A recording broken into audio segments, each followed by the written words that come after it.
A racist cop kicked a black man inside a courtroom, not knowing he was a U.S. Navy SEAL, and was shocked when he strikes back. In fact, what happened next moved the entire country. This is the story of Malik Jefferson, a decorated Navy SEAL whose quiet strength unraveled a corrupt system after a brutal act of injustice. It began with a single moment, a racist officer's kick in a Birmingham, Alabama courthouse. But it ended with a reckoning that exposed hidden truths and sparked a nationwide demand for change. Malik didn't fight back with fists. He fought with evidence, discipline, and a relentless pursuit of justice that brought down not just one officer, but an entire network of abuse. From courtroom chaos to federal investigations, this tale is about one man's refusal to be silenced and the ripple effect that forced a city to face its reflection. If you can't stand bullies, racists, or injustice, you're exactly where you need to be. This story will hit deep.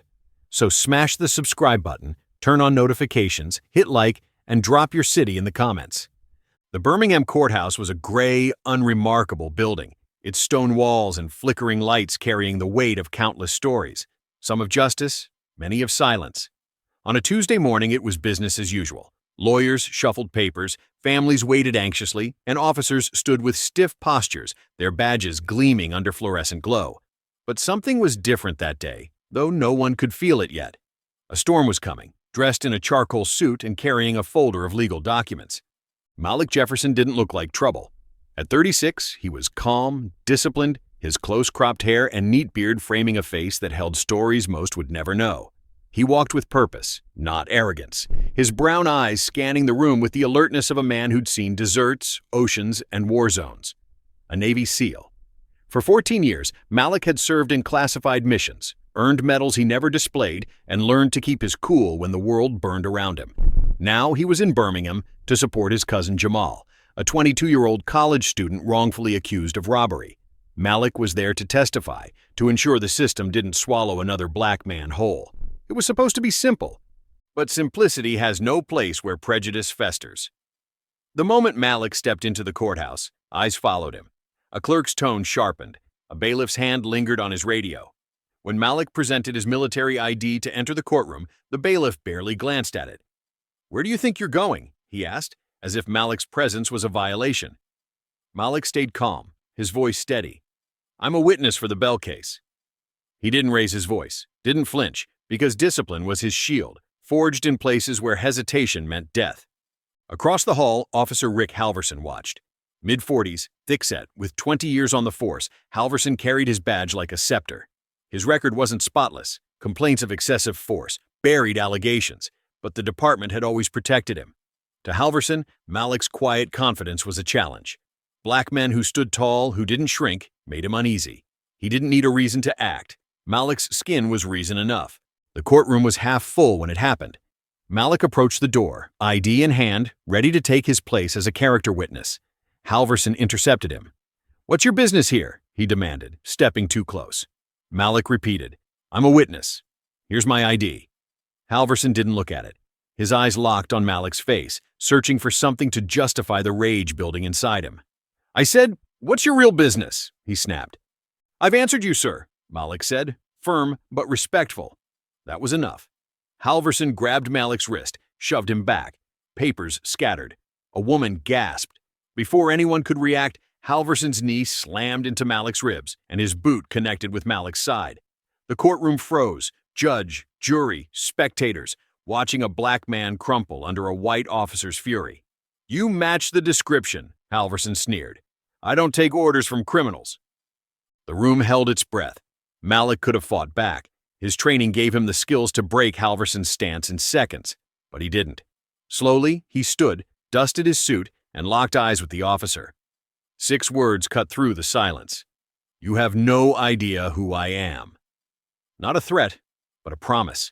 The judge banged his gavel, calling for order, but the damage was done. Something invisible cracked that day, not just in the courtroom, but in the system it represented.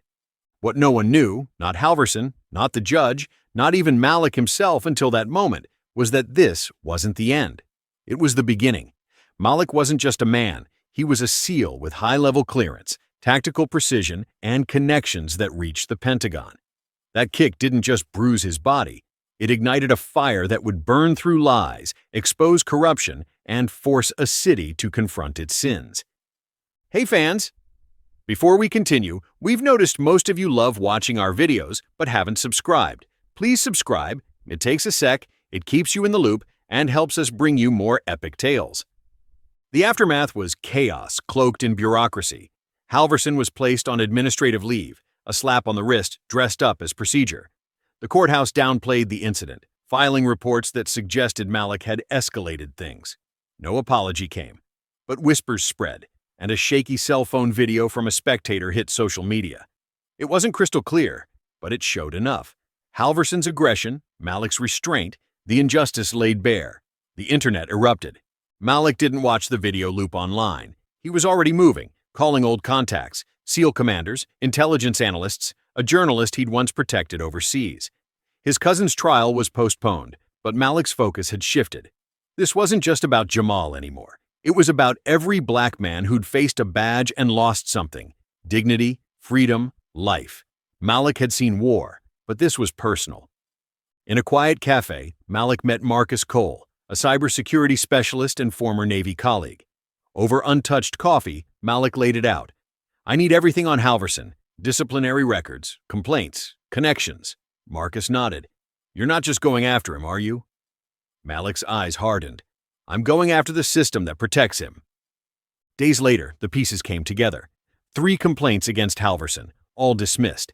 2 witnesses who'd vanished before testifying. An officer reassigned after pushing to investigate Halverson. Malik saw the pattern: cover-ups, silenced voices, a department that shielded its own. He compiled statements from others Halverson had targeted: Deshaun, jailed 6 months on false charges; Clifford, whose complaint vanished 5 years ago. Each story was a thread in a larger web. Halverson, meanwhile, sat in his suburban home, watching the news with clenched fists. His wife slept in another room. His daughter cried, hearing classmates call her father a racist. He told himself he was the victim, that Malik was twisting things. But fear gnawed at him.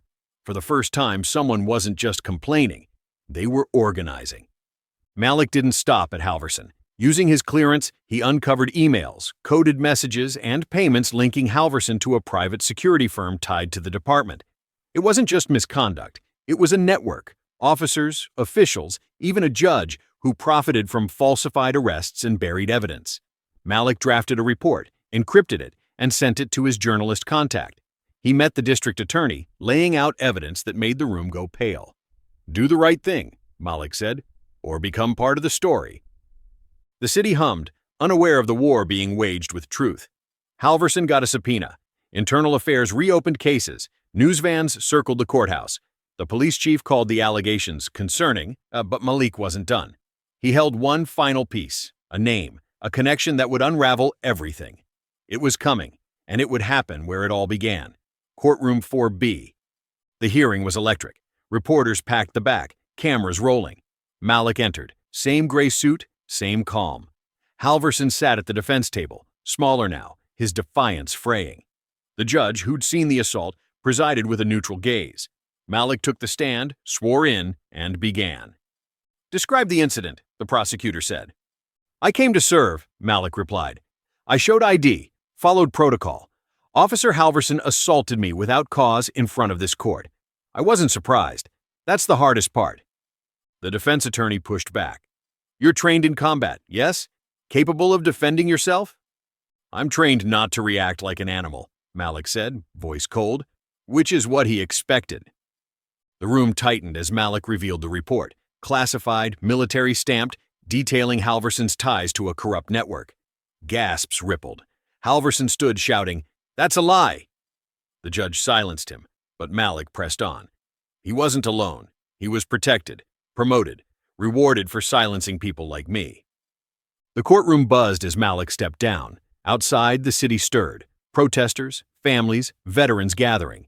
Halverson was escorted out, no longer untouchable. But Malik's fight wasn't over.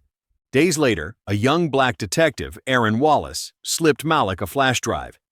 "You hit the artery," she said. It held recordings, officers joking about fake charges, Halverson laughing. They don't fight back. Malik listened alone, rage quiet but fierce. At the next hearing, open to the public, he played the audio.